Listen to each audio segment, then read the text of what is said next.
Oops. I should probably make sure the computer. Haha. Oops. That's all right. We can fix that. So. You said you're live streaming this? Yep. I mean, they won't see it live. Oh, gotcha. I mean, they're going to hear us now. Yeah. But I just realized your camera ID still said Cat Becker. We can change that, though. Yeah, you can't be confused me with Cat Becker. Yeah, not that it's a bad thing, but, A little confusing. All right. Whew. Updated. Okay, Team Early as Fuck podcast. Let's do it. Here we go. Got Lee in the studio. Lee Bartnik, Rising Sand Organics, dietitian. What else you want to? What label do you want? Dude. Blogger. Blogger. Ultimate frisbeer. What do frisbee athletes call themselves? Oh man, to tell you the truth, I'm not really sure. I've just been in it for a couple of years. Fair enough. You gotta ask an ultimate bro. An ultimate bro. I am not one of those. That's probably. Yeah, maybe they are ultimate bros. That's probably what they call themselves, ultimate bros. What was the name of your? Let me get that up on the screen. Oh shit, where's the mouse? What was the name of your blog? Meristem Mayhem. How do you spell that? MERISTEM. STEM. Yep. Mayhem. Well, okay, where does that come from? So the meristem is kind of a undifferentiated mass of cells within plant tissue that can kind of go in all sorts of different directions. It's like stem cells for plants? I think so, yeah. Holy shit. It's just a beautiful word, and the word really it is. Really spoke to me. Nice. So, yeah, if you look up Meristem Mayhem blog, otherwise on our Rising Sand Organics page, risingsand.com, you can find a tab there for it as well. I'm going to go deep into this blog. Yeah, it's... Pie delivery. Yep. You got me. You got me in here. A lot of random stories. We try to keep it pretty story level. Lee, so here's what we've got going on here. I'm gonna tell everyone the story into how you got to be on the podcast, and then we're gonna dive into the Lee story. I love Rift IPA. But so we've got the Seasonal as Fuck tour, and at some point I'll go live on Facebook because that's also fun. But we've got the Seasonal as Fuck tour coming up. 1,000 lumens, Farm Shed. Each month, third Monday of the month, buy tickets. We are getting local farmers, CSA providers into the Farm Shed kitchen with a small group of people, breaking down the CSA, what's in the CSA, getting the farmers' input on what CSA means to them, the land ethic, health, wellness, fitness, all of these things in the community setting. Recording it all. Just like techniques for lifting, techniques for cooking, recipes. Then we're also going out to the farmers to get video of what's going on out there, how food is made, bringing it back into this edited video where people can kind of, it's not the same as actually going out to the farm and putting in the work, but I think it's going to bring more awareness to everyone on what all goes into food from the land ethic point of view, sustainable practices, the work, the blood, sweat, and tears, what brings it to the table. So it's not just this like the weird, it all has to look the same, vacuum sealed, plastic wrapped. Like, no, there's a little bit of an ugly spot there, or that's where hail hit it, or you actually know the farmer because they're right in front of you. They dropped it off at your local, in our case, at the gym. But through this kind of journey that I've been fortunate enough to like kind of stumble upon with all these amazing farmers and supporters of local food, I stumble upon Lee Bartnik, who Rising Sand Organics I was put in touch with, and also happens to be a dietitian. So I'm super fucking excited because in my world, a lot of dietitians kind of, there's the dietitians that kind of like poo-poo the physical training culture. I've worked with them. They're like on their white tower of like all of this research and science, and I'm a huge fan of research and science, but you also have to question where a lot of that comes from, the time period it came from, just like we do in physical training. Like, we're looking at who was this done on, what time period, what do we know now, always questioning. And from my experience, I don't feel like a lot of people are questioning that. They're just like, this is the gospel, this is what we're going to do. So there's that experience with dietitians. And then there's also, from the fitness standpoint, and know many of them, and I love them to death. There's the nutritionist who I feel has a lack of the science. Like they're not seeing these tried and true principles when it comes to human physiology on how our digestive system works. They're not looking at the history of food, the history of people, the history of farming, the history of all of these systems that I think the educational platform for like the standard dietitian route covers. Or this could just be me looking from someone who's just very nerdy about all of this, looking at both of them and seeing how they could help each other and how one is maybe doing something better than the other. But also a lot of them are jumping on like the fad wagon, like, you know, whatever diet topics or cultures or fads are like new and cool in the world of health and fitness. Like that's what they're doing because that's what the consumer thinks is health, wellness, fitness. Someone like yourself is like not at all interested in that. You've like, nope, fuck that. I'm going to do it my own way. I'm going to challenge things. And local food is what has connected the two of us. And I'm super excited today to kind of talk about that story for yourself and kind of how you've gotten to where you are today. Right. So, I must say, yeah. So Lee, with that, I'm really excited to. Sorry to cut you off, but I just want to say that I really think it's awesome. It sounds like a really ambitious project, and I'm really pumped that you're doing it because I have always had my mind on a project like this. I don't know that I ever had the time or quite the ambition to pull it off. And the best people to We're doing it right now, buddy. The best people to do projects like this are people like yourself that are involved in the community. It's a group of and people. Interested in. Yeah, you're in it right now. You are in it. You're all making this possible. Yeah. That's true. I couldn't do this at all by myself. Like, I'm just the dude that posts food pictures all the time. And was like, got enough people making this awesome food that were like, fuck yeah, let's do this. We're like the Power Rangers of local food. Oh, yeah. Or the Captain Planet's team. I love Captain Planet. It was a great show. Maybe that's where this all comes from. But, Lee, growing up, or where do you want to start? Do you want to start with growing up, or do you want to start now? I think that would be okay. Growing up? I love these Sure, stories. Yeah, okay. So growing up, I was a country boy, Dorchester, Wisconsin, town of like 1,200. My folks actually have always owned a dairy transport business. So basically, my dad was a milkman, a professional, owned his own trucks. And so just growing up, I always kind of saw that side of the business as that has morphed and changed. So when I was a kid, it was always, 2 quad-axle trucks. Mom or dad is home every day. They got one part-time guy. And then as time has passed, and it used to be one load on your single-axle truck, you're picking up 17 farms right across the road from each other. And, of course, over the course of time, and even since I started driving myself, the last 10, 15 years, there's just such a major concentration of farms.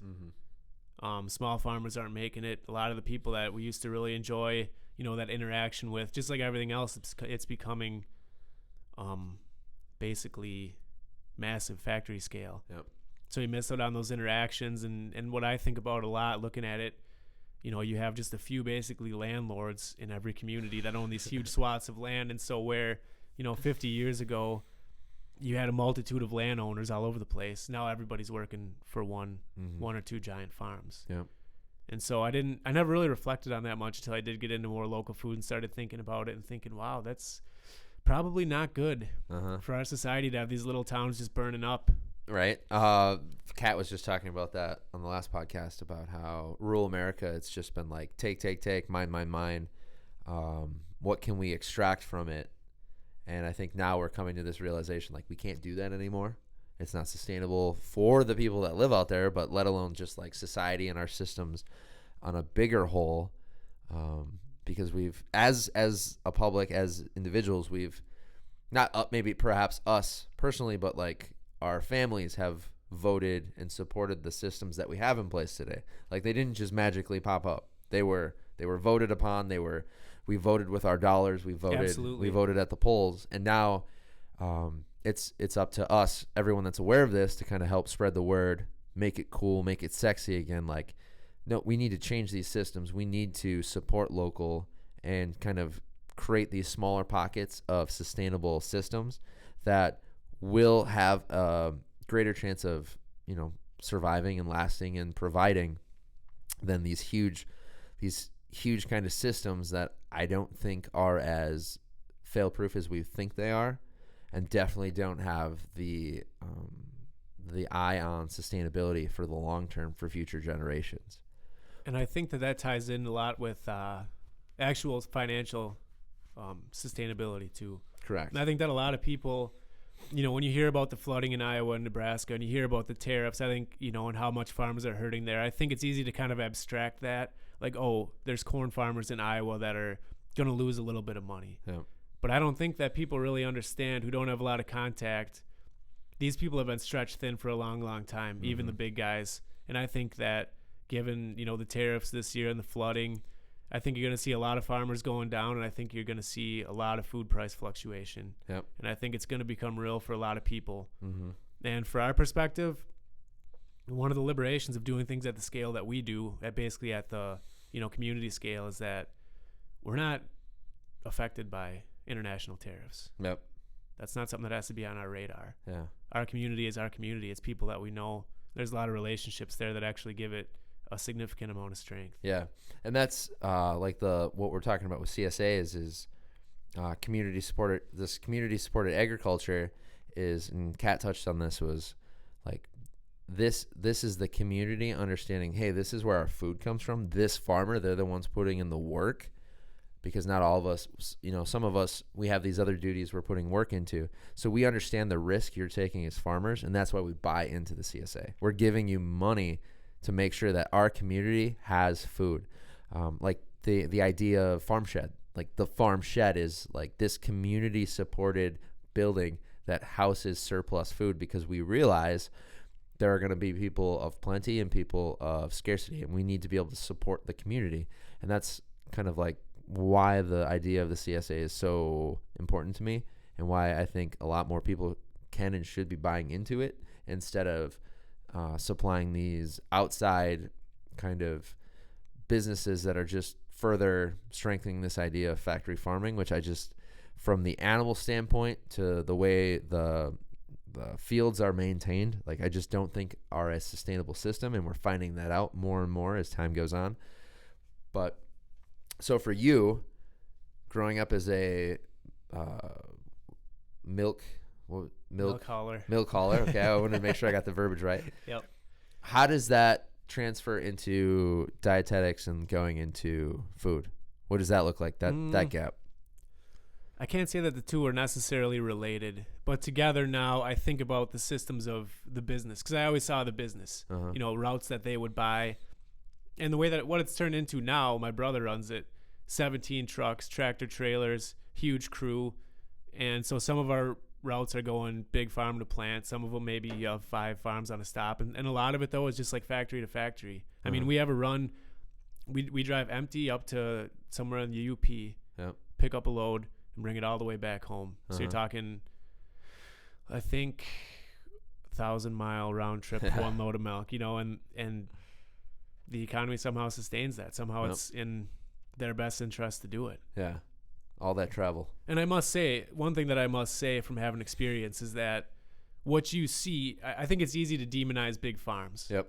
And I think it's important to remember that we are all on the same path, and we're all kind of in the same struggle. A majority of the people that I've met that are now pretty big, it's, we just had to keep making a living and feeding the family and feeding the employees. It's like, I liked it when I could pay attention to every cow that I had, and that's not the world anymore. Yep. So now I'm a manager of this huge operation, and I really wouldn't mind just having my 50 acres or whatever. But we voted once again with money in the polls for cheaper and cheaper food, faster, more efficient systems that didn't necessarily take into account for the land ethic, the environment, and the welfare of the animals. So I think a lot of us are now like, oh shit, we've kind of like a 180 on this whole system and where we're getting our food from. So it was funny when you said that you don't know. Maybe you'll see when I talk about where I think they're connected. Because had you not grown up with like milk everywhere, and a lover of milk, I love milk, you would have. We talked about it before the podcast how you met Liberation Farms, craving milk at the farmers market, it would have never happened, man. Think about that. Like, it is connected. Like, that's funny. I wouldn't have thought about as that. soon as you said that, and then like what you did growing up, I'm like, oh fuck, it all, fate or whatever, luck, all of the above. I was like, holy shit, like that's literally because you grew up around milk and loving milk. So for the sake of the story being shared, he asked me how I started to get into local food, and the first foray was really, I just happened to be really hungover at the farmer's market on Saturday morning, and I just needed some milk in my system. And I saw this guy with a cooler with a bunch of eggs and meats, so I walked up to him. I was like, man, do you have any milk? And he didn't, but it was John Sheffy from Liberation Farmers. Why didn't you have any milk at the farmer's market? I think it's a policy type thing. Definitely. Regulation. Definitely. You were definitely hungover. But what he did, he gave me a pamphlet and talked about it, and I was going through an internship at the time, and we had some flexibility, so I basically set it up to do chores for them for 2 weeks, and just seeing the way that they were living just got the wheels turning and kind of got some momentum from there. I like it. So going back to dietetics, where did you go to school? Stevens Point. Nice. UWSP. Here we go, dogs. Yes, So indeed. you during that program you ran the CPS cafe? Yeah. Yep. I was involved in that. Yeah. So that's the other I love part that of it. cafe. Yeah. I've told people who work at the university about that cafe because they didn't know about it. I don't know how that's really possible, unfortunate. but I love that. Like, I would meal prep bulk, so like venison, whatever I had at home, and then if I was in a rush or I didn't have like any sides cooked up, totally hit up that place. Like the soups, the sides, casseroles in there. So good. I need to go there soon. Yeah. But yeah, just couple that with. Yeah, and that's part of the dietetics program, because the lady that runs the program, Yasha Steinmetz, she's kind of a pillar in this community. Yep. And the UWSP program is one of the primary sustainability focused dietetics programs. So that's another part of it too, Definitely. which just kind of got us thinking about that. And I think the CPS does a pretty good job with local sourcing. Nice. I think Trevor's in charge of it right now, or It's a lady named Kim. It used to be Kim Beckham for many years, and then I meant a new from student standpoint. Oh, yeah, maybe. Yeah. Shout out Trevor. If I'm wrong, message me. I can correct it. But so you did the CPS cafe, and then what did it look like after that for dietetics? So after that, I graduated, got my degree, and I just kind of went and got an internship, because that's kind of just what you do. That's the career path. You want to be a registered dietitian, you do an internship, you take a test, and then you have to do continued credits and things, but that's to get your credentials. Went to UW Green Bay, had a really hard time with the internship. It was a good learning experience, but so we're doing rotations in food service, in medical nutrition therapy, and then in community programming. And a lot of it just kind of there was a lot of good experiences, but a lot of them just had the feel of a lot of ineffectiveness and kind of stagnation. Yep.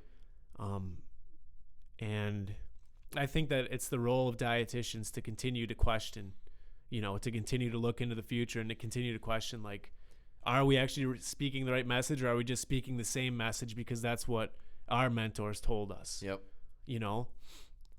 And I think it's interesting. I've reflected a lot on how in dietetics coursework we'll talk about, so this used to be the gospel truth in the 20s, and it was ridiculous. And then in the 40s, this was the gospel truth, and it was ridiculous. We come all the way up to the present, and we don't realize that our gospel truth in 20 years is probably going to seem ridiculous. Yep. Like, what are we doing now that, exactly. Like you said, we're going to look back and be like, what the hell are we thinking? I tell that to coaches all the time. In the microcosm of our own personal programming, I'm like, if you're a coach worth your salt, you're going to look at programming you did a year ago, 6 months ago, knowing that at the time it was in the best interest of the people you're programming for, but you're going to look at it from what you know now. Hopefully, if you give a shit, you're like, what the hell was I thinking? What was I? Well, I could do so much better now. And I'm like, that's a good sign. You should have that moment of like, you just palm yourself in the face, like, what was I doing?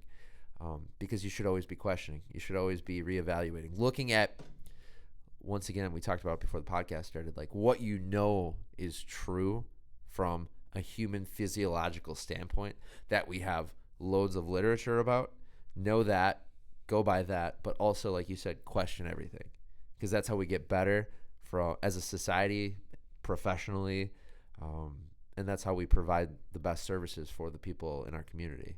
Yeah, and the rubber meets the road where you actually get people to excited enough to actually start to make changes and to take on. 'Cause I think with personal training, eventually you want people to have their own regimen or whatever that they take power over, I would imagine. Exactly. Basically work yourself out of a job where it's like, all right, you know what you need to do now. Yep. And you're willing to do it. Exactly. I love that moment when, the coaches I'm educating become better coaches than me, or the athletes I'm educating, working with, like, learn more about something they're passionate about in movement, and I can learn from them. Like, that's awesome. I love when that happens, because like you said, like, that gets us all better and allows you to help the next person, so you're not just constantly working with the same person over and over again, which is fine. You'll have those people as well, but yeah, and you can never hold yourself on a pedestal with your credentials. You can learn something from anybody. Yes. Something that just happened, because as in physical training, you can't stay up to date on everything, I'm sure. And there's going to be people that say, hey, have you learned this? Correct. So we've got you Green Bay doing your rotation, realizing and then coming to awareness that this path is not for you. You and I talked about this before the podcast, just about how we've both kind of, our passions have led us down what the system has provided is like this is the stereotypical path. This is what you do. This is the next milestone.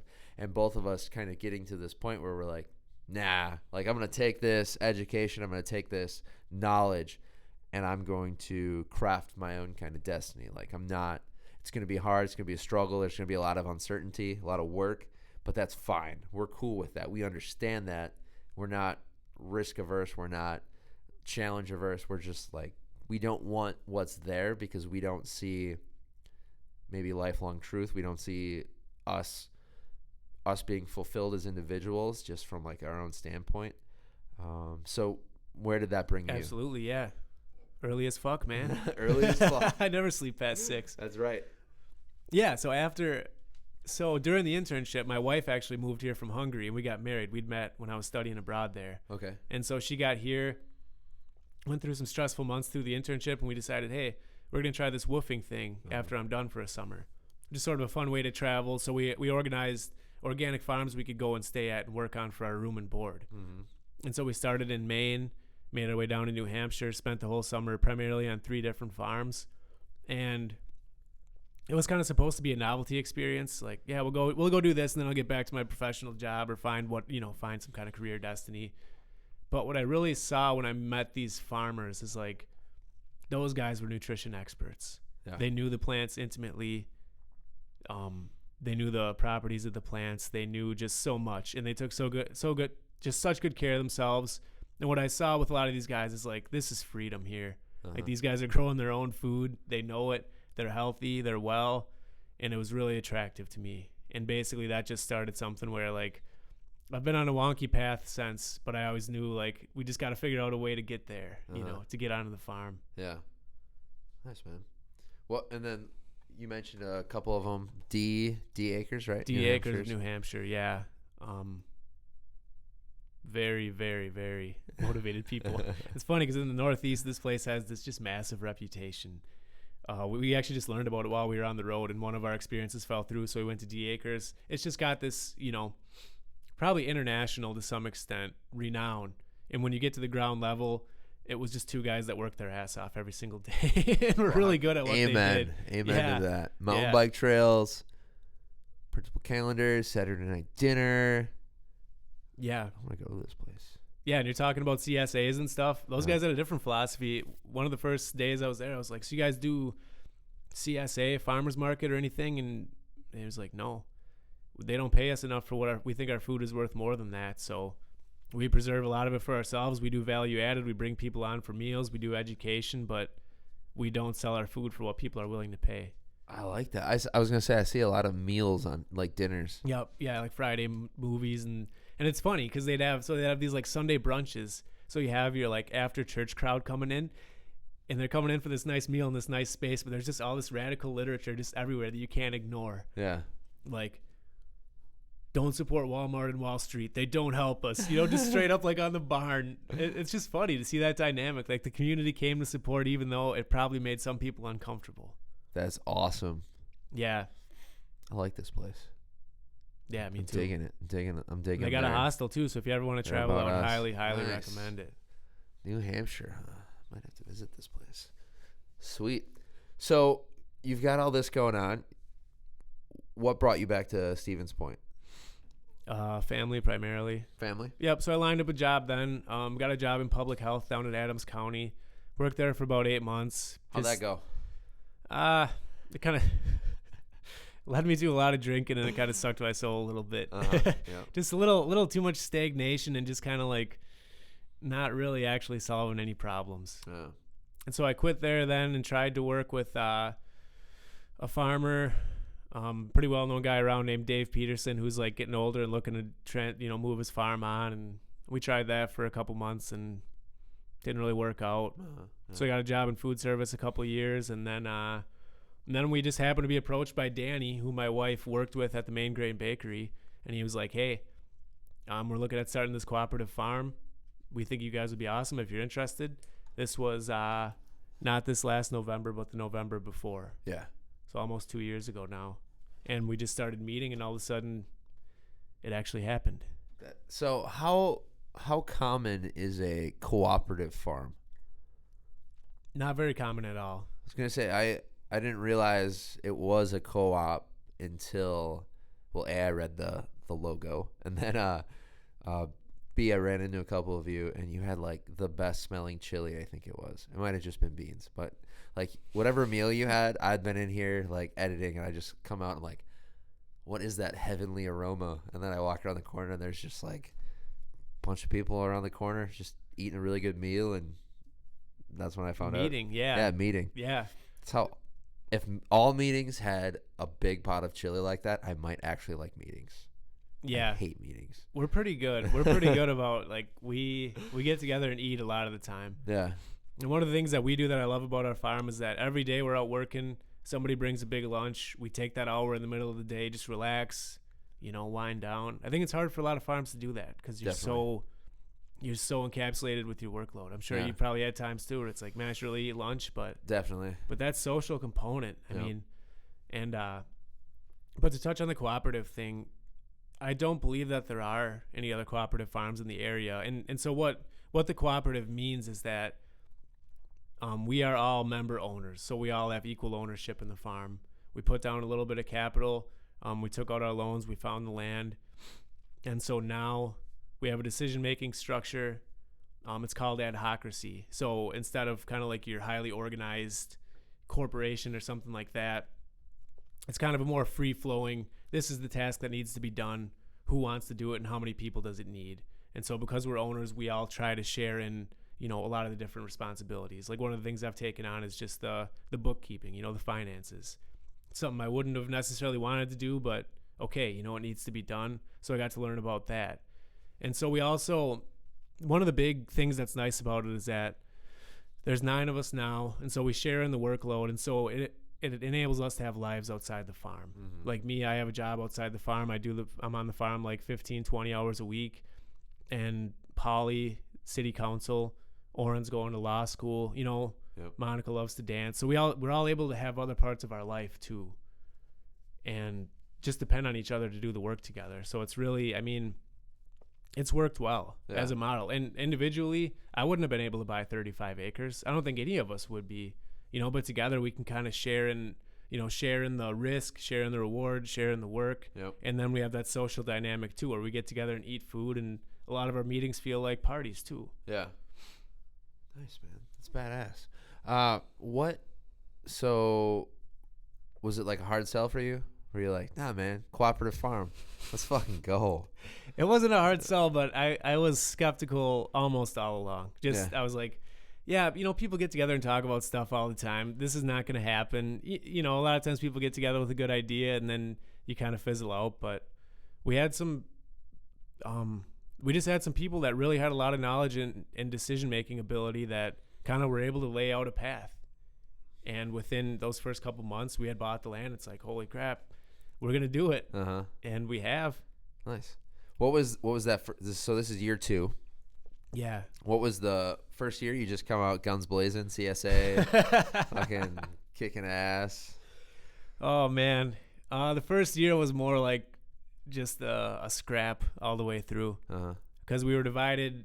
We had some land that a couple of our members had previously been farming on, and then we had our new land, so we were divided. Oh shit. We were just way behind on weed control all season. We had, half of us didn't really know what we were doing, so we were trying to learn the systems, and we pulled it off, but there was a lot of areas for improvement there. Yeah. So I'm really proud of what we did, but it was by no means pretty in the meantime. Yeah. It was pretty gritty, to be honest with you. Sounds badass. I like gritty. There's nothing wrong with gritty. No. We've got curbside compost collection going on, which is a pretty badass program. Let's touch on that a little bit. Yeah. So that's the brainchild of Kelly Adlington, one of our members. She's just really a geek for waste disposal. Nice. I mean, she works at Recycling Connections. She talks at the co-op about what to do with your waste streams. And yeah, so she just had this idea of like, I want to do curbside compost pickup. And so her and a couple other people. Yep. And this is the adhocracy piece. Like, I haven't been involved in this at all. So I can tell you kind of from the outside, but even though it's like our farm, it wasn't really my project. So her and Oren got together, got the finances together, started to get some members. We bought a truck, an old F-350. That's hilarious. And once a week, Kelly goes around in the truck and picks up buckets of compost for our members. And then that compost gets taken to Tony Whitefeather's farm, where he's got the skid steer to turn it and manage it and some experience with it. And so we kind of split in the proceeds because we make some money off the program, and we get some compost out of it too. Sweet. And she recently just got into 2 schools, which is awesome because that's going to be a nice little bit of compost for us. Into where? 2 schools. I can't remember which ones. Okay. But 2 schools. Gotcha. Kelly says she works at Central Water, so I've seen her before. Yeah, everybody knows Kelly in some way or another. You can't escape her. Yeah, food truck and Central Waters are part of my summer life. If you were to like tap into if you did, I forget what it's called, carbon dating, but of the body, it would be like Central Waters and Chef C's Munchie Mobile. They'd be like, there's a large percentage of that in here. Cool. So what was year 2 like? Or this is year 2? This is year 2. What's going on with Lee Bartnik? Oh, year man. 2 Rising Sand Organics. I'll tell you what's going on with Rising Sand Organics. It's kind of 2 separate stories. What's going on with me and what's going on with the farm. But this year, I would say we came out with guns blazing. Yeah. Kind of knew what we had to do. We got going. We rent farm shed greenhouse space. We're in there. We got everything seeded. Just tables and tables full of nice looking plants. Got our farm ready to go. Got the land tilled. Got the plants in the ground. Because we all just have a little bit more confidence. We're coming in with a little bit of momentum. Yep. It's like, all right, we can do this. And we're also starting to parse out a little bit of like, what are we interested in the long term? Thinking past just the annual vegetable grind from year to year. Yeah. So we got some pigs. Ooh. We got 5 pigs now, which is awesome. Work. So we got like 4 paddocks that they kind of rotate on. How do you feel about meat, Lee, as a dietitian? Are you anti-meat? I'm not anti-meat. Bad for you? I'm not anti-meat. Does it cause cancer? What I am, I'm anti pre-shaped Cisco burger. Yes. I swear, every bar you go to, you get a burger, and as soon as you see it, it's like, man, that's a Cisco patty for sure. Yeah. So I'm anti Cisco burger patty, but I'm pro pork. I mean, like our pigs, I just can't wait. Mm-hmm. So my wife has got some family coming around here in a couple weeks from Hungary, so we're really gonna try to make a move towards doing some smoked meats, like European style. So that's the kind of thing now. So I mean, hungry right now. Yeah, so we're starting to open up some dreams about, having some lambs grazing in the back pasture, or perennial trees everywhere for apples and plums and whatever. Yeah. Yeah. So yeah, there's a lot of things opening up. I like it. And so me personally, what I see for the farm, and this is me not speaking as a member of Rising Sand, but just my own personal opinion, I wouldn't mind someday liberating ourselves from the CSA program. Yeah. At least a little bit. Get it a little bit smaller and more intimate, if anything. I like it. Because either that, or we have to somehow find a way to get our customers to see what really goes on and to interact. Like, I heard of this model where people have, like, everybody that signs up has to come out for one packing day and be involved in the process of packing the boxes, because I mean, I'm like 3.5 seasons into farming, and I'm still just baffled at the amount of work. I mean, from our seeding schedule, I mean, you wouldn't believe it. Like the spreadsheets that we operate off of for our planning are very, very, very complex Oh, to yeah. translate from like, CSA numbers into bed feet. Yep. And so there's just all this planning. Every Monday, just huge harvest day. Tuesday, we're washing and packing and getting all this produce into the boxes. Like, man, it is a lot of logistics. Yep. And I think the CSA story where it stands right now is good, but I think there has to be a little bit more of a veil lifting. It's like, yeah, we can all feel peachy about this and everything, but it's like, I think that people maybe even could have a greater appreciation for what's going on, because it's immense. It's an immense effort. And I love it, man. That's why I really appreciate what you're doing, and I'm looking forward to interacting on the farm a little bit. It's going to be a good time. I'm getting all the D1ers, especially the CSA members, out to we're with Joel at Lonely Oak. We've got some work on the farm days. Oh, nice. Yeah, we're going to get that going. So a little farm fitness. Yeah, absolutely. Yeah, so we're going to do that with Joel. And then I'm going to do it right now on the podcast, but I always, there's like that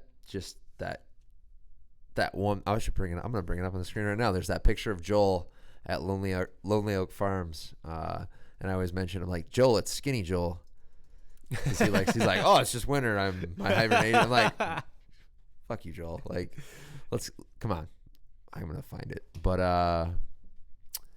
where is it? Taylor, shout out Taylor. Well done on Joel's website, because we know he couldn't do it. I'm going to pull it up. Oh, where is it? Is it our story? But, yeah, I like to call up that picture of Joel. The skinny Joel picture. Skinny Joel picture. Why can't I find that picture? Oh, yeah, right there. Got her? Yep. Oh, wow. You see that one? It is not the Joel we see at the farmer's market now.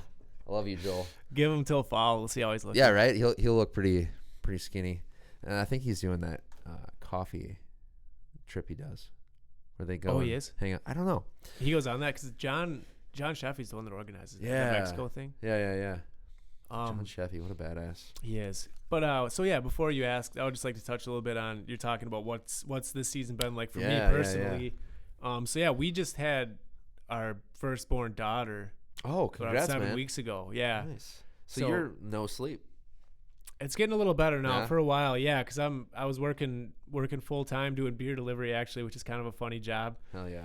And then trying to farm and trying to raise, and so I kind of got to the point, it seems like you're kind of a holistic health type guy, and I got to the point where I was just breaking down, mentally, physically, emotionally, like in a serious way, like I was just really resenting everybody, and I've been there. Yeah, early as fuck, man. I mean, early. Yep. And so I had to try to manage that. I feel like we got through the burst of, May. And then just through conversations with my wife, I'm like, man, I'm not going to be able to justify not being here with our new daughter. Yep. So I decided I'm taking Sundays as a hard day off. And then after that, I decided to, I'm switching jobs now. So I'm just going to work for my brother 2 days a week because I just want to be on the farm, man, So I'm just take a farm, family. A little bit less money, a little bit more frugality, and just be doing what I need to be doing. Because I feel like I kind of think it's everybody's responsibility to find the place where they're supposed to be, You seem like you're the kind of guy that keeps moving until you find what interests you, and that's the best version of you that you can be. For sure. Like if I keep delivering beer 50 hours a week, that's a lot of time that I'm not really bringing my best self to the table. Because frankly, I don't really care if beer gets up to Merrill, Wisconsin. I don't care one bit. I'm from Merrill, Wisconsin. So part of me doesn't appreciate that. But the other part of me that loves the Sawmill Brewery. Shout out Sawmill. Oh, yeah. Shout out Ben. That place is really cool. My buddy Ben, their brewmaster, he's a badass. That's okay, Then people have to go there, get good beer. So right. That's funny. Yeah, man. So you've made this. That's hilarious you said that. There was like a spree of podcasts where I swear every guest was like, quit your fucking job, go find what you love. So it's funny that you brought that up in this one. It takes some audacity, but I will say, ask me in 10 years and maybe I'll be like, maybe should have kept working the job. Maybe I should have kept it. But so I love that you're talking about this, the changing the CSA model, because that's what we've been talking about all night, is challenging what is. Like, this is the CSA model. This is what everyone's done with the CSA model. This is how you grow it. This is what the goal. And you're saying, no. We can do better. We can make it more intimate. We can make people more aware, lift the veil. Yeah, and don't get me wrong. I think that it's great. And one of the things that it does for us is gives us a large investment in the spring when we really need it. Yeah, you're not saying no CSA. Yeah. You're just, but how do we tweak it to best serve our farm and our community? Yeah, and so we're up to roughly 100 families right now, and I think it's probably fair to say that there's a lot of families with whom we're not actually intimately connected or don't really know outside of the fact that we see their names on our spreadsheets and we send them. Yep.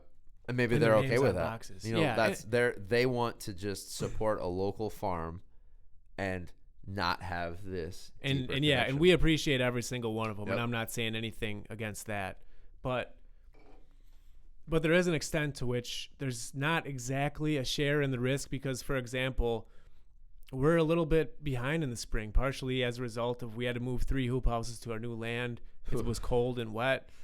Spring and so sucks. we're looking at, putting a $500 investment into rhubarb and strawberries to bolster our CSA. Yeah. And I mean, it's nothing that we try to hide. We're straightforward. Like, yeah, this stuff is coming from this organic farm. Yep. But the fact is that risk is there. And I feel like we're kind of bearing the brunt of it simply because we feel like we have to for people to be satisfied and to come back. Yeah. Whereas I think if more of a relationship could develop, there could be more grace in that area. Like, hey, your first box maybe a little underwhelming, but you trust that we're going to come through and that the summer is going to be awesome, and you're okay with that. And then in the fall, when we just have oodles and oodles of onions, we're just going to dump it off on you and you're going to love it. I love onions. God. Yeah. And also, one thing that I saw working on all these different farms is that oftentimes you put so much into your customer and so much into your CSA. Like I was telling you before, like I think a lot of farms don't necessarily take the time to eat good food together. And so we were on farms up in the Northeast where it's like they were growing all this good food and they were just coming home with grocery store food and like convenience food to eat themselves. It's like I'm fundamentally opposed to that. That's been brought up quite a few times on the podcast from I think it might have been Tony or it was definitely Tommy from Black Rabbit that was just like, I have this farm, all this awesome food, and I'm sitting there staring at like a Cliff Bar and like, what the fuck? Right. Not putting 2 and 2 together because, you are hustling, you're grinding, and cooking can sometimes seem like it's this huge time constraint or you don't have time. You're tired, you're exhausted. And that's certainly true some days. I fall into that some days. I've said on the podcast, there's days I'll stop and get fast food just because like the system and the shit I've allowed in my day has like overwhelmed me. Yeah. And that's totally on me allowing that to happen. And Joel has talked about like it's a dirty secret in the organic local food movement where us farmers will eat a frozen pizza. Yeah. He's just like it's the nature of it's the reality of it, like from the time, the constraint, the cooking. And it's awesome that they're talking about that. And I love that you are holding yourself to this standard. Like, I'm not perfect. I'm not perfect. I'm not this like superhuman local farmer that doesn't make mistakes. But you're saying like, no, as the local farmer, as this person that believes in these systems, I hold myself to a standard where I am going to make that time and make it a priority because the benefits from doing that. Yeah, and I'm not saying that I never do it either. Oh, yeah, I mean, yeah, for sure. yeah. Like I get, I'm like every other day ice cream kind of a guy. It's just go. like that's one of my things. It's like go to soft serve ice cream. I don't even care what's in it. It's great. Where do you go? Let's if I'm in town, I'll do Carl D's. If I'm in Wausau, I'll do Bricks. But I like Carl D's better. Carl D's has some solid soft serve. Carl D really had some nuts to just move in right next It was to bold. Belts. It was bold. But I think it's better. But I'm liking it. I'm like, yeah, it's a solid product. I live on the north side of Point, so we always bike by and we're like, Carl D's belts. And it's definitely a topic of hot debate at the gym. So it's always a good one. Yeah, but I'm not going to say that I hold myself to that standard necessarily, but in general, like one of the things that was great last season is like, I'm all about stuff that's free. And so we just took, like, I did so much food preservation. I fermented stuff. I froze a lot of stuff we canned. And now we're getting to the bottom of our freezer, which is perfect timing. Like, I just took out a big bag of squash to make soup. And it's just like, man, that work in the summer has totally paid off. Because, like, I love, oh, God, so I'm reading this Forager's book right now. Forager's Harvest. We got that. Forager's Harvest. I'm just diving into that. And I fucking love it. Like, the author, I feel like, is speaking to me. Like, when I get that fired up just in the intro to a book, like, the way they talk about, because hunting and gathering especially have become like taboo. A lot of people poo-poo on them. Even, Stevens Point, super environmental conservationist type vibe in the city, but a lot of people don't like hunting, don't like trapping, don't like forage, like, it's just kind of seen as like, we don't have to do that anymore. And the world of health and fitness, like gardening, like I have a garden at the gym, put a lot of time into it. Like, you have a garden at the gym? Yeah, you should come. Wow, that's awesome. What? And we've where's the gym at? Over by Skyward. Oh, really? Yeah. But we're just kicking ass. We got a little one at home. We don't have as much sunlight. At the gym, there's no shortage of sunlight. And there's a lot of work that goes into that. And there's so many people like, oh, I don't have the time for that. Well, you do. You just don't make it a priority, which is fine. This is where the CSA comes in. This is where you get to know your local farmer. They're putting in the work. You're investing your dollars, but I still want you to know where the food comes from. I want you to use the food respectfully, use all of it. And now this is where the gym CSA program comes in. Like, we're going to do, our first potluck is on the 25th. And we're going to do, everyone brings a dish to pass. And then you're also going to bring a bunch of little containers so you can sample other people's stuff. Yeah. So it's going to be on a Tuesday. I wanted it to be in the beginning of the week. So this is like meal prep. Make this huge batch. Yeah. Other people are going to do that. And we can pick and choose what you want to bring home with you and have throughout the rest of the week. And maybe get ideas for your own cooking at home. Because this is me, just everything I do and see all just like connects. And I assume everyone thinks this way, but then I talk to people and I realize very quickly they don't. And I've had this problem my entire life. But it's just like working out, just like training. You got to put the reps in. Cooking is the same way. Preparing local food, like for me, it's growing and I love it, but not going into the grocery store. So this garden, we've like doubled it this year. And then for people cooking, I'm all over the place right now with this tangent, but for people cooking, they're like, I don't know how to cook. Well, when's the last time you tried? Well, I failed. Yeah, that's part of anything. You're going to fucking suck in the beginning. Like, you're talking about farming. You fucking sucked in the beginning. I fucking suck at gardening. Like, that's part of the growing process. And that's part of, like, running or lifting. Like, you're going to suck in the beginning. You're going to hit failures. That's part of life. I don't know why. I think it's from playing video games. Like, you die a lot. You respawn. Like, for me, that growing up playing a lot of video games, that was just part of it. So I have no problems failing at something. I laugh, and then I get annoyed when people are like, oh, you wouldn't understand. Everything comes easy to you. Like, no, I just have an insane ability to fail and not be fazed by it. Yeah, that's huge. That's huge. And yeah, I think that's part of like what writing the blog does for me, is that I can take these like funny situations that we get into and these failures and be like straightforward about them. Like, this is one of the realities of this farm. Yeah. But yeah, the time thing you're talking about, I think about this a lot. I don't have the time, and that's why I was kind of looking at my life like, well, what is this 50-hour week job costing me? Because when I'm working there, I don't know about you, but when I'm making a little bit more money, I'm spending a little bit more money. I'm like defenseless against it, just like gas station snacks when I'm on the road. Yep. I'm always overtired. I'm always hungry. Fast food, going out for coffee all the time, gas back and forth to work. I'm like, that's not insubstantial. And what's it costing me? I never get a good night's sleep. I'm not eating well. What the hell am I doing? And so with regard to the time thing, I think one thing that's a little bit underrated is that by gardening yourself, you can actually save a significant amount of your food budget. Yep. Absolutely. All the food we preserved last year, our food budget is pretty well under control. So 2 years ago, Frozen Assets from Farm Shed. Love the program. Lovely. That is a great program. And I feel it's okay that I didn't do it last year, because I got two different people to buy into it this past year. Like, talking about, they're like, fuck yeah, I'm going to do that for my family. So then I was like, cool, because I'm freezing all my own shit. Like, we canned a bunch. That's we the froze next it. level. Yeah, that's the next level. I was like, I can stay here, which is fine, but I'm like, I can do better. I can do more, because that's just me. Like, I had a friend, professor, mentor say, like, you don't have to. She's like, I'm not telling you can't. I don't want to limit you, but you don't have to do everything.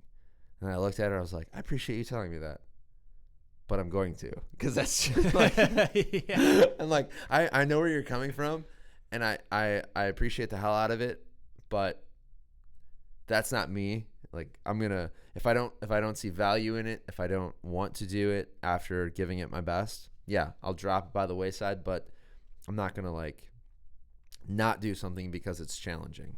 And for me, that was like this next level of preservation. And I've talked about it on the podcast before, but like losing my grandma, all the shit she did growing up, and what she was able to do, like having a farm, or a garden, family business, canning all these things, all this preservation for food. Like, I love that idea. And once again, I hate going to the grocery store. So like freezing my food, canning it, like getting into like little steps. Like, there were a couple moments where we definitely bit off more than we could chew. Like, yeah, I'm like, okay, I got to give some of this away, because it's going to go to waste, because we're never going to be able to get to it. And that's hard too, to have a big bin of food sitting there. Like, it would have been wasted anyway, but now that it's in my kitchen, I feel really bad about. Yeah. So being able to take those lessons from myself, from the farmer, and be able to bring it to the people in the gym, and just keep this conversation and awareness going. Like, hey, maybe more people at the gym garden next year. That would be cool. But I think there's always going to be a place for the CSA, and I love to see the model grow. And I know Joel's big on like getting people out to the farm. And I told people, I'm like, hey, you've got a big family. You're always talking about all your kids. Let's get them in the pig pen. See who survives. See who. I'm just kidding. But I'm not really. Like, pig farm. Kat talked about it. Pig farming is literally like was the reason a lot of kids died back in the day. Like, hey, my child fell down in the pig pen. Oh man. Or don't let your newborn in by the pigs. I'll keep that in mind. Pigs will fucking eat anything. I do love the pigs, though. If you've never worked around pigs are really fun creatures. They're just really pleasant to be around. They're fun creatures, but I wouldn't want Ella to be out there with the pigs. Right? Sure. They're so she's at least one. They're like one of the animals where you can rewild very quickly. Like, you take a pig and you just like let it roam, it'll go feral like faster than a dog or anything. Like, it's just like hardwired to survive in any environment. So I appreciate the hell out of them. I've also. This is me side tangent. A side tangent as we're talking about animals and like animal husbandry, and that's part of future conversation I want to have on the podcast. But I'm allergic to cats. I don't really like cats, but I've started telling people who I know are cat people. I'm like, yeah, I love cats, and then they'll go off on these reasons. I'm like, nah, I just love how they can kill shit. And then I'll go in on how house cats are like the number one cause of death in songbirds, ground nesting birds, rodents, lizards, anything that like lives in trees or on the ground. Like, they kill like, which is awesome. Yeah. And I'll tell you this, people ask us a lot about pests and things. Yep. I mean, we have 3 cats. You get a cat, they got it. They'll take care of it. And they do a pretty good job. Yep. And we have a dog too, and he's learning. You know? If you get a good one, but they're novices compared to a good barn cat. A good farm cat. Yeah, cats are straight up killers. I used to watch my cousin's cat, his hobby farm. It would stalk his children. Like, when it was bored and it was done killing and eating, it would just for fun. You could watch it stalk his kids as they go around the farm. So it'd like stalk through the tall grass and then run up, pounce, hit him in the back, and run away. And it was like best thing ever. I'm like, that's what like mountain lions do to people, except they end up eating you. But like 20-pound house cat is like, yeah, I'm gonna go knock that person over. So yeah, I respect them in that regard. They're awesome for that. That was a side tangent. I'm gonna go back to the canning thing for a second though, and that's also an area where like bring us home. People get freaked out by it. A lot of people are like, no, I can't do that. I don't have the skills, which is unfortunate because I feel like there is that loss from like grandma to us now. Yep. So I think it'd be good to bring that back, because there's a lot of times you go to an educational session and they make it sound like if you can yourself, your whole family's gonna die. And I did some canning. I was never a pro. I looked up some recipes. Yep. Didn't die. It goes back to the fear thing because there is a legitimate concern. There is. Botulism, real thing. Small Yes. child gets that, not going to end well. You look at, milk. There's real problems with bacteria that can happen from poor handling. Foraging's another one. Like if you just go around Eating every mushroom, every mushroom you see or every like vegetable you see in the woods, yeah, it's good. You'll get sick, or if you give it to a child or someone who's got a compromised immune system, yeah, they could die.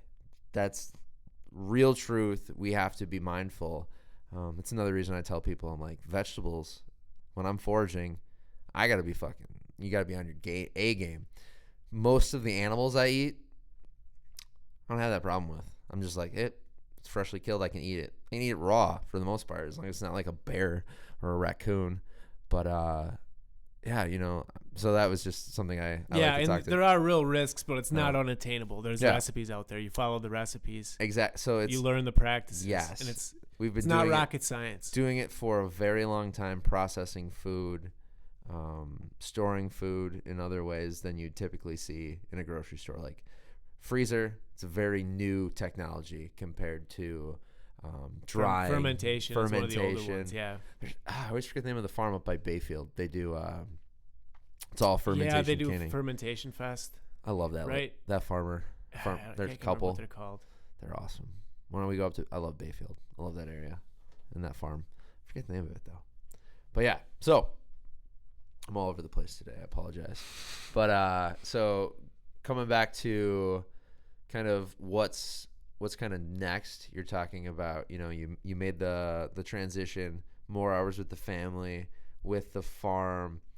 I'm curious, how did you get, how are you the unfortunate individual where I'm annoying Polly and she's like, Lee, you've got to talk to this Bill guy about SeasonalAF.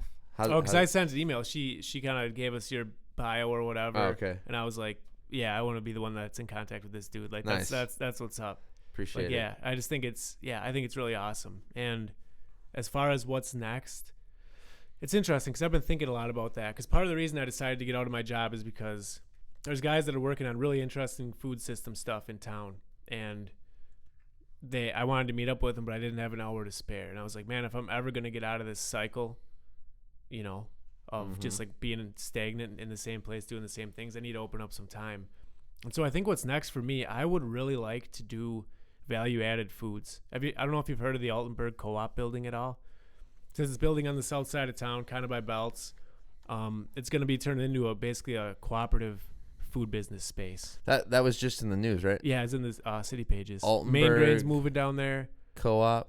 What's it called? Just go Altenburg Dairy, Stevens Point. Altenburg. You probably see some articles about it. Yeah, I was wondering where that building was. Yeah, Main Grain's moving down there. Yep. And so two of our farmers are also co-owners of a hard cider company, which you should check out. Upstreams. Oh, I have Upstream cider. I've got empty bottles of it on my my counter. So they're gonna be there. Sweet. Yeah. Tapped maple syrup, and then there's also a couple guys that are thinking about doing like a value-added, like egg washing station, commercial kitchen. And I want to get in there. I want to start doing preservation. You're going to pause 1 second while I go live because this is exciting. All right. So everyone listening on the podcast, chill your horses. Lee in the studio. Boom. We're just talking about the Altenburg Co-op, right? Dairy yeah. Co-op. I've got it pulled up here. And I'm not sure what the official name of it is yet, but so yeah, it's going to be this cooperative food business space. Like the Main Grain's moving down there. Upstream cider's going to be there. Tapped maple syrup, siren shrub. And there's also some open spaces, commercial kitchen. So I'm hoping that I can get involved in some kind of like a value-added type business model. That's what I really want to explore because I've done some food service work. I'm really good with soups, and I would maybe like to see about doing like almost a convenience style soups, like local soups actually for the people that like literally don't have time to cook but want something that isn't total garbage. We were just talking about. So I host my like outdoor training program ideas, rec training, and we do a weekly outdoor workout. It's like the next thing I've been challenging myself with, doing these community workouts. And literally what we were talking about was like, how awesome would it be for like a 24-hour convenience location for like soups or leftover meals from like the awesome local restaurants we have in town, where that maybe they have just like some leftover food that they can like mix together, make some simple meals that are just you have access to. Yeah. And a lot of it could be, stuff like that. You can get a lot of produce that's all but free, you know, tomatoes that are bruised or, carrots that are ugly and stuff like that. I mean, there's a lot of waste that can be used, from these farms. So I'm always just thinking, man, put that to work. And so I want to really look at getting into more food system initiatives, whatever that may be. I'm not exactly sure yet, but I'm going to start to explore because I would really like to be in that building. I love it. Yeah, it seems like a pretty freaking cool building. Yeah. Yeah, that's right. Polly's right here.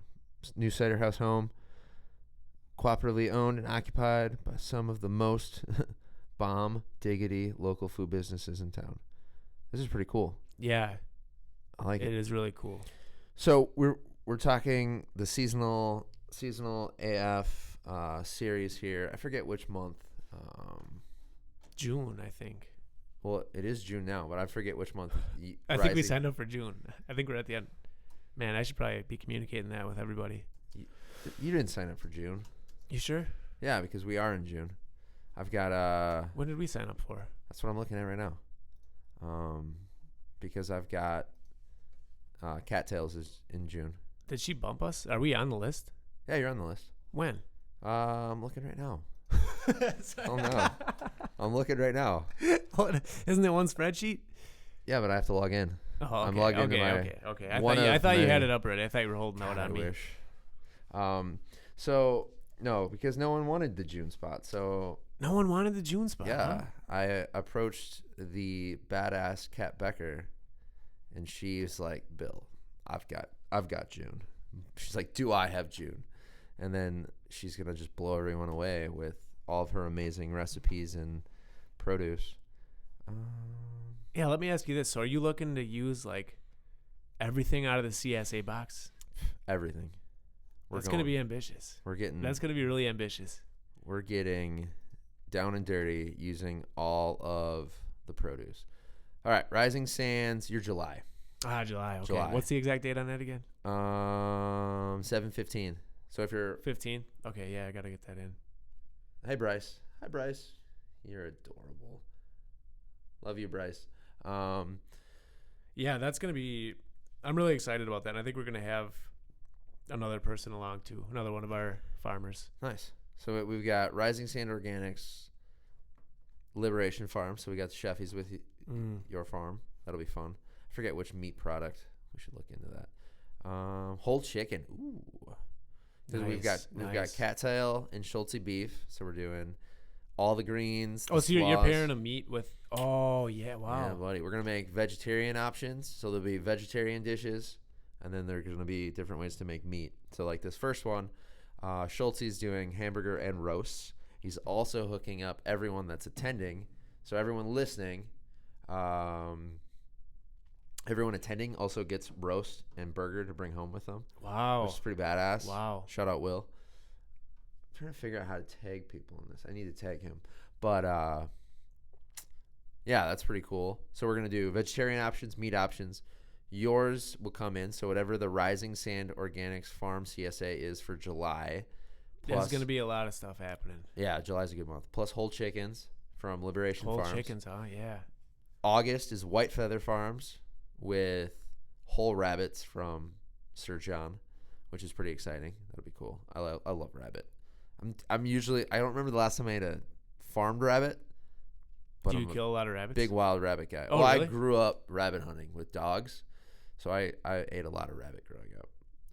How weird do you think it would be if I shot a rabbit in my backyard with my bow and ate it? Not weird at all. Sweet. But I live in town, though, too. You're talking to me. I'd be like, yeah, do it. I feel like I should because they're everywhere. They ate one of our cherry trees. Right? There's other individuals I know in town who harvest or kill, however you want to call it, the rabbits that – That's good, and yeah. I'm just like, yeah, man, do it ethically, do it quick. Probably you don't want a large bloodbath for all your neighbors to see. That'll probably raise questions. But I'm like, that's There's nothing wrong with that. There's so many rabbits in town. Disease, they're getting run over by cars. Like, that's in all the ways a rabbit could die in town. You killing it quickly and eating it, Pretty good deal. pretty good deal, especially if they're yeah. jacking up your cherry trees. But that's me. Most people will probably call me an asshole. But That's local food, man. right? You can't get more local than a rabbit in your front yard. September, Gravel Road Farm. They're a farm I didn't know until Lane told me about them, so I'm excited. With Liberation, John just like jumped in here. He is not afraid. He's got all the different kinds of meat. Looks like we're gonna have all the pork products. Ooh, we're gonna have smoked jowl meat, smoked pork chops. That's exciting. Oh, smoked jowls. I just had them for the first time. Are they good? Better than bacon. I couldn't believe it. I could not believe Better than bacon. Everyone listening at home. Oh, somebody's messaging me. Hey, what's up? So we've got that, and then October, Lonely Oak and Schulte. Nice. So that'll be a good one. So whatever Joel's got, CSA wise as well as meat, and then the Schultes are doing looks like whatever they want. They haven't really filled it in. I'm excited. November though, it's gonna be woolly time. Mm-hmm. Alicia's a badass. Alicia? Do you know Alicia at Woolly Time at all? A little bit, yeah. So she's posting her Ramadan musings. So she's Yeah. like fasting, Yeah. a mom, and farming, and she's like fasting, and I'm just like blown away following her Yeah. blog posts. But Yeah. she's a badass. But goat shoulder. So we're gonna have Woolly Time Micro Farms. I want to incorporate Farm Shed's frozen assets in November. Mm-hmm. If I have to do a December one though, I'll do a December one, but it'll probably be difficult with the holidays. But no, I think November there'll be a decent amount you can get. I think we could. Yeah, I mean that's like squash, sweet potato, regular potato, and goat shoulder from Liberation Farms. Yeah, I'm excited for goat. Yeah.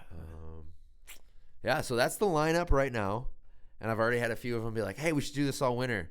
I'm like, okay, I love the idea. Let's get through this 6-month cycle, but I'm excited. It's gonna be, like I said, video from the farms, video from the workshops, cooking, all integrated into one kind of experience that people are going to be able to watch, and the farmers will be able to put on their websites, on their YouTube channels, share. Yeah. I'm excited, man. It's going to be a good time. And then, once again, coming back to how you and I kind of met or came into contact. What did that kind of like when you saw the SeasonalAF? What was like? Oh man, 'cause that's what I think is missing. That's the primary piece that I see is missing in the local food movement is like this sort of promotional and educational piece. You know, restaurants aren't very good at it. Mm-hmm. Farmers aren't very good at it. Yep. There has to be some third parties, just interested people coming in and actually pushing the messages out. You know, Yep. why is it important? Letting people have the education. And yeah, so I just saw it, and I just like doing cooking shows. I like just everything. It's exactly in line with what I think is important. Nice. I love it, man. Yeah. So let's do a couple scenarios before we wrap up here with some final questions. All right. June, what's coming out in the Rising Sand CSA? When does your CSA start? I can't tell you that. It's top secret right That's now. fair. That's fair. Soon. It's coming soon. All right. So June, let me think here. We are going to have some beautiful butter lettuce heads. Ooh. Yep. We're going to have green onions, radishes, kale. Peas are going to be awesome. Yep. Mm-hmm. I like it. Bok choy. Bok choy's my favorite. Yeah. Herbs might be a little bit later. Yeah. That's going to be some rhubarb. So what are you looking for? What I want to get to is what does Lee, local farmer, badass dude, dad, what is Lee looking forward to making for himself and his family from that first CSA? Oh man, first CSA is gonna be all salads. When the green comes out, Yep. I'm just homemade. Like I just love making dressings. It's like second nature, and pesto. So like me, green onions, either kale or basil. Just like throw a bunch of stuff in the food processor, make it into pesto, eat a bunch of it, freeze a bunch of it. Like there's nothing better than whipping out a jar of pesto like in February. Just How do you? So we didn't do any like long-term storage of our pesto. What do you do for that? I'm gonna pick your brain. I just put it in jars and freeze it. Really? Pint jars work better because you don't really eat all that much of it at a time. Yeah. And Yeah. just freeze it. Just great. Yeah. Yep. Right in the jars. And you can't mess it up. You know, you have like your herb, Pesto's some nut so in good. there, some oil. Throw it on It's everything. just awesome. Yeah. Green onions, man. I'm really excited about the green onions. So But hungry through the now. season though, I love doing fermented veggies. I did a lot of ferments last year, which for me basically entails a 5-gallon bucket. You chop up some veggies, submerge them underwater with some seasonings, let them go from like 2 weeks to 2 months. 2 and they're months? pickled. Yeah, a lot of stuff you can, like a lot of sauerkraut, Oh yeah. you know, stuff like that. Yeah, you can let it go for a long time. Just develops these awesome flavors. A lot of really healthy gut bacteria is in Yeah. there, and it's safe. It's You're really cultured safe. as fuck right now. Yeah, I've looked into that. I've looked into it. I love it, man. And another thing I'm excited about that I wanted to touch on. So we started this thing in November of last year.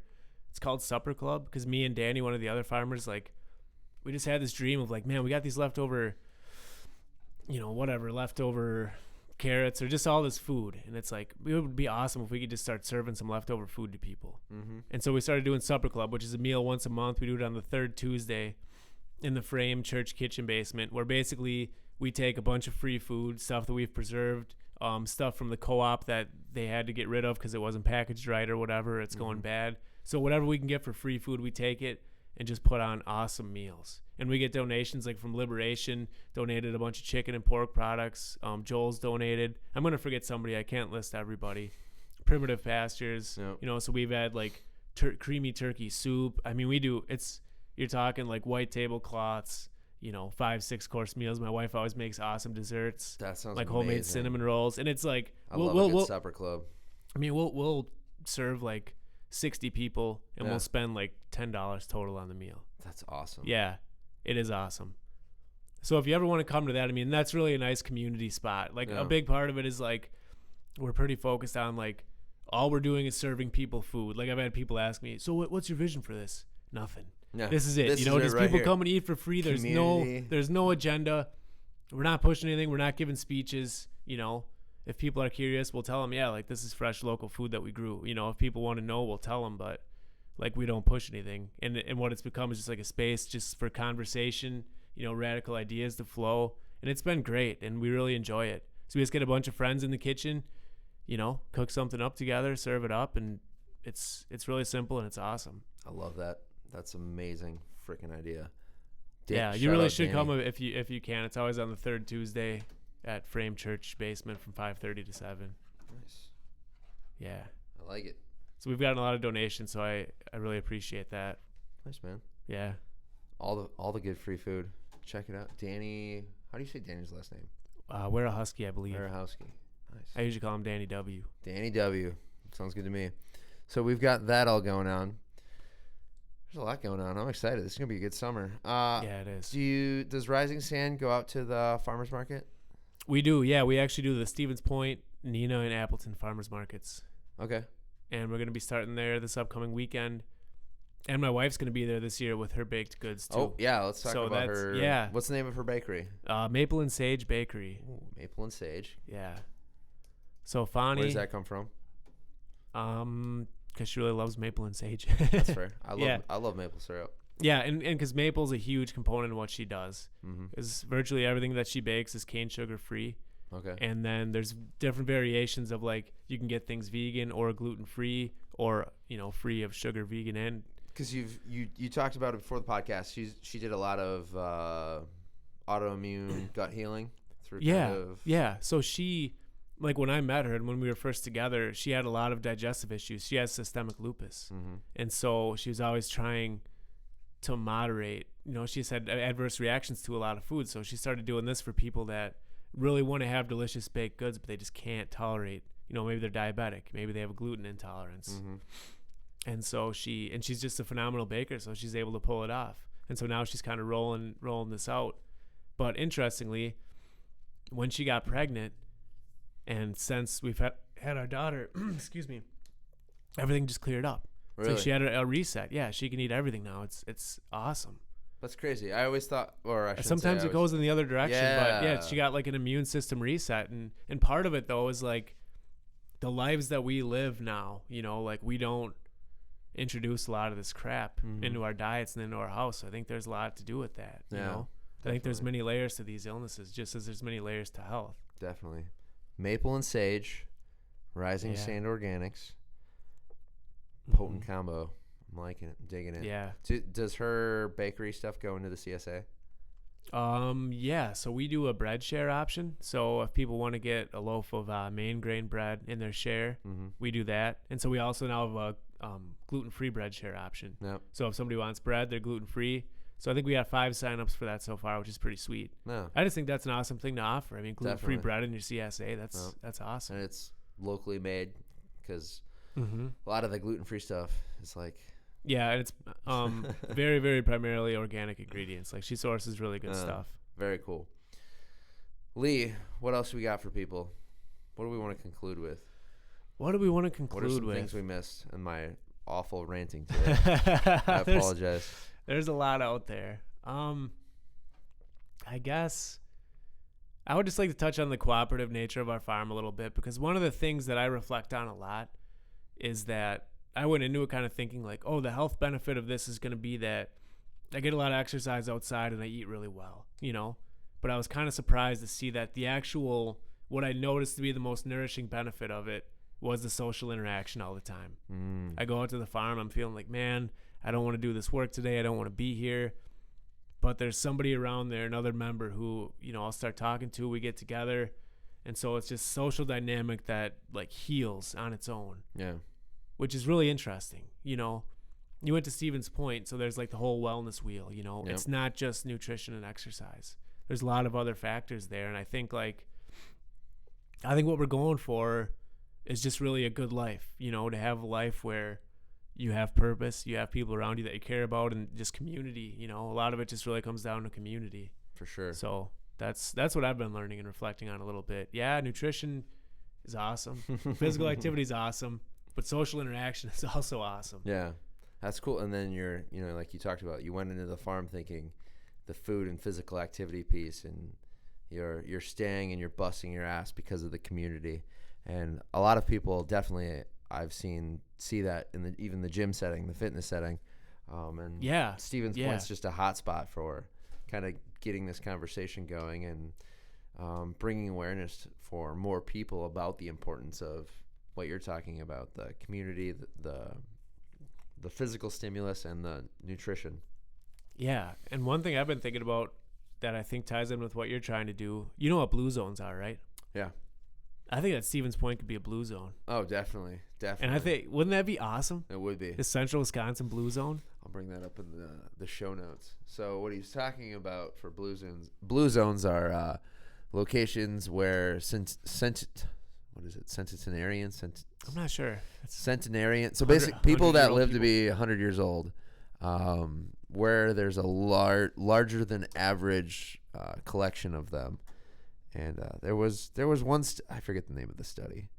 Was it the China study? I don't think it was the China study. There was someone, once again, coming back to food research and the biased nature of people, corporations, and money. But someone made a, I don't know what this website is, but someone had some research about the importance of blue zones and the diets these people were eating. And they only picked blue zones that kind of supported this Mediterranean vegetarian nutrition. Is that right? I never knew this. I'll have to find it now that I'm talking about it. But they literally just picked like 5 of these places, 6 of these places, these blue zones. There's many blue zones. Really? But they specifically went after the ones that supported the diet they were talking about. It's like, yeah, that's cool. There definitely can be a place for that diet, and it can work. But you also have to look at all of the other kind of blue zones in the area, what they're eating, that there are animal products in many of these other blue zones.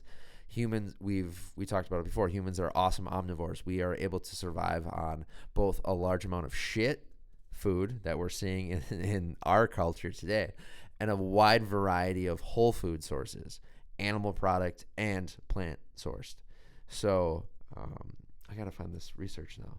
But because I was just reading it actually the other day. I think it was on Chris Kresser's website, or it might have been Rob Wolf. I don't know if you follow Rob Wolf at all. He does a lot of awesome. He's a food research guy as well. But yeah, these blue zones are super interesting when we're talking about longevity, sustainability, and kind of the human history of food, because that's definitely lost on us, especially in this Western experiment right now we're doing with culture, food, and community. Yeah. Because it's just so new, and even from our wildlife state. Like I was just talking to some friends of mine today that are wardens in Wisconsin. It's like from the way we interact with our environment, the wildlife. This is a new experiment. Like there's nowhere else in the world are we interacting with our environment like we are here. And the same is going for farming, for animal husbandry. So it's interesting to see kind of how that's going to play out. And I could definitely see Stephen's Point being potentially a blue zone for the reasons we've been talking about in this podcast. Yeah, and I think that part of what's needed is just outreach and education about what's going on, which is what's really, really cool about this project that you have going on here. Yeah, man. Thanks for being a part of it. I'm excited. Yeah, I really appreciate it. I'm looking forward to getting together for the July. This will be. So this is the local AF series, or what's it called? Yep, SeasonalAF. SeasonalAF. Yep. So it's going to be what does like healthy fitness, wellness related or focused eating look like in central Wisconsin throughout the seasons. So breaking down CSAs, breaking down farms, talking to yourself, other farmers about what CSA means to them, like the fact that you and you're talking about it.